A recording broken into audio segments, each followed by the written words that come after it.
The iron stove. In the days when wishing was having, a king's son was enchanted by an old witch, and shut up in an iron stove in a forest. There he passed many years, and no one could deliver him.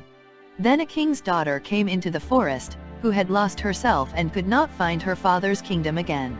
After she had wandered about for 9 days, she at length came to the iron stove.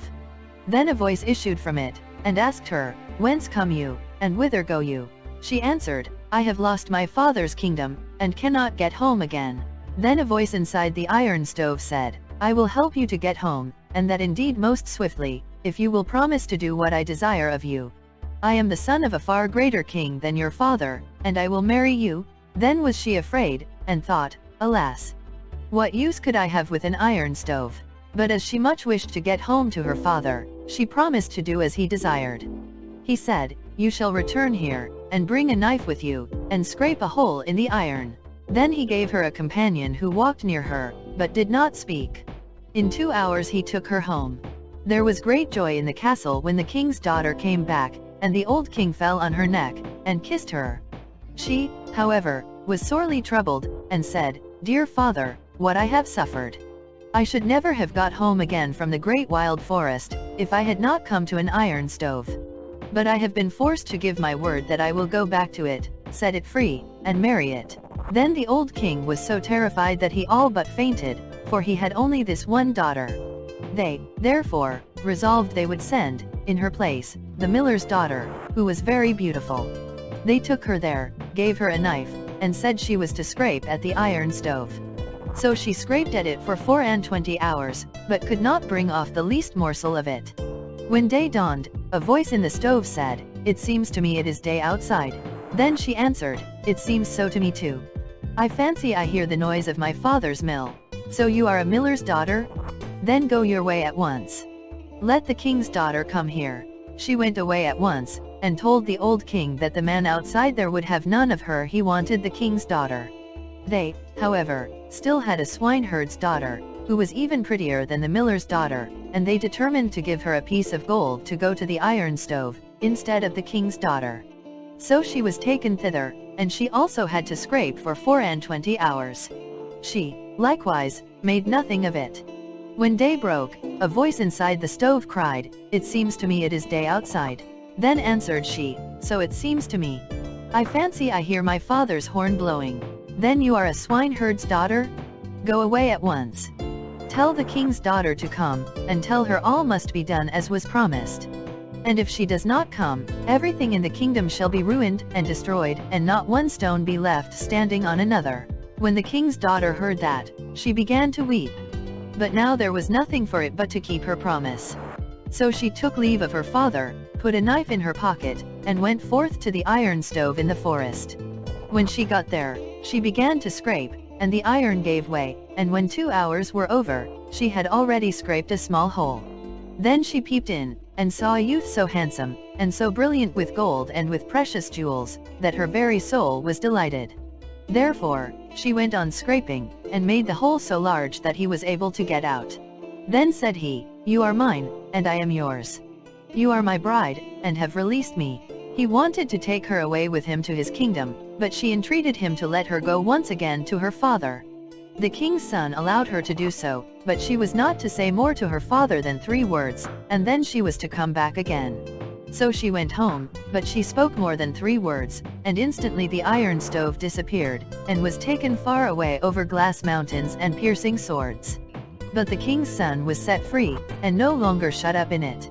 After this, she bade goodbye to her father, took some money with her, but not much, and went back to the great forest, and looked for the iron stove, but it was nowhere to be found.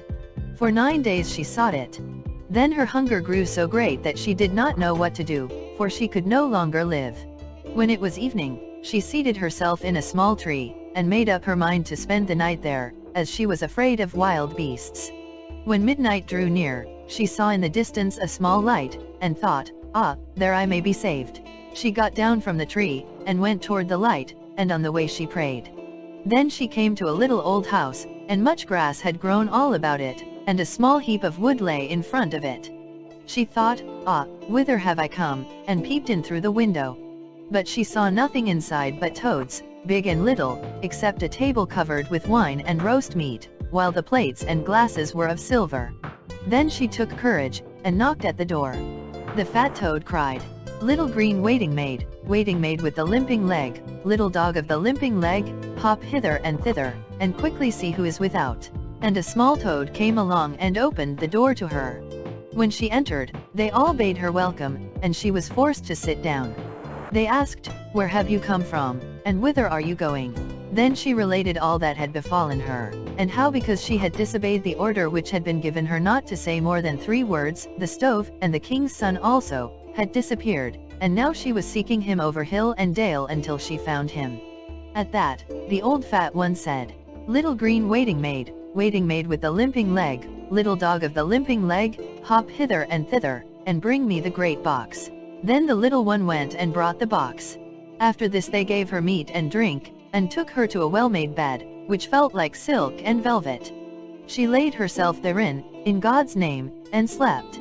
When morning came she arose, and the old toad gave her 3 needles out of the great box, which she was to take with her. They would be needed by her, for she had to cross a high glass mountain, and go over 3 piercing swords and a great lake.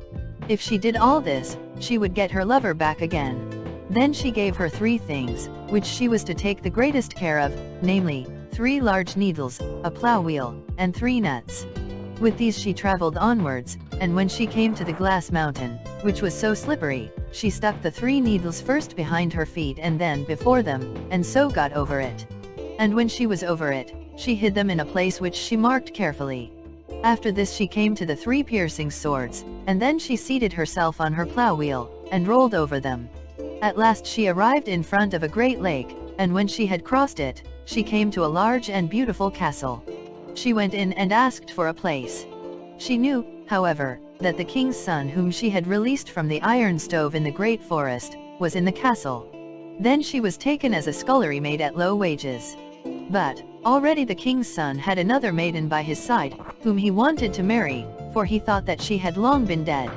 In the evening, when she had washed up and was done, she felt in her pocket and found the 3 nuts which the old toad had given her.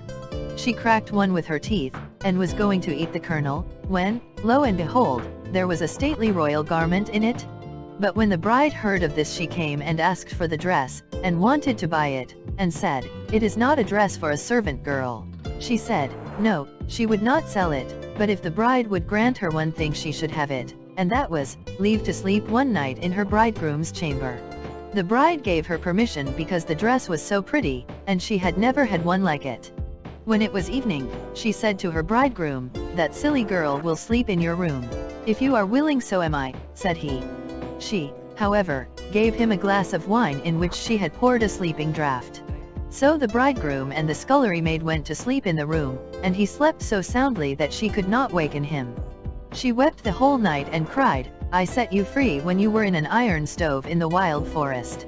I sought you, and walked over a glass mountain, and 3 sharp swords, and a great lake before I found you, and yet you will not hear me." The servants sat by the chamber door, and heard how she thus wept the whole night through, and in the morning they told it to their lord.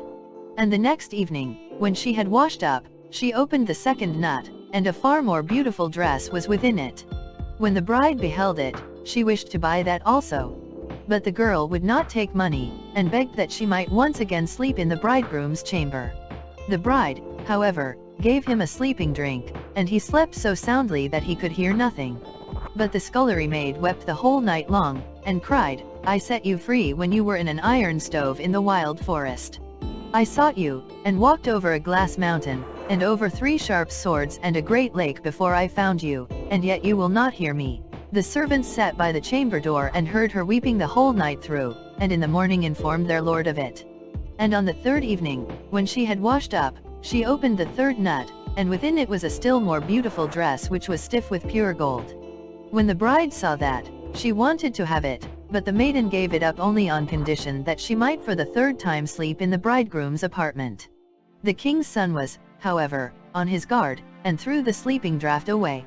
Now, therefore, when she began to weep and to cry, "Dearest love, I set you free when you were in the iron stove in the terrible wild forest," the king's son leapt up and said, "You are the true one." You are mine, and I am yours." Thereupon, while it was still night, he got into a carriage with her, and they took away the false bride's clothes so that she could not get up. When they came to the great lake, they sailed across it, and when they reached the 3 sharp cutting swords they seated themselves on the plough wheel, and when they got to the glass mountain they thrust the 3 needles in it. And so at length they reached the little old house. But when they went inside that, it was a great castle, and the toads were all disenchanted, and were king's children, and full of happiness. Then the wedding was celebrated, and the king's son and the princess remained in the castle, which was much larger than the castles of their fathers. But, as the old king grieved at being left alone, they fetched him away, and brought him to live with them. And they had 2 kingdoms, and lived together happily ever afterward. A mouse did run. The story's done.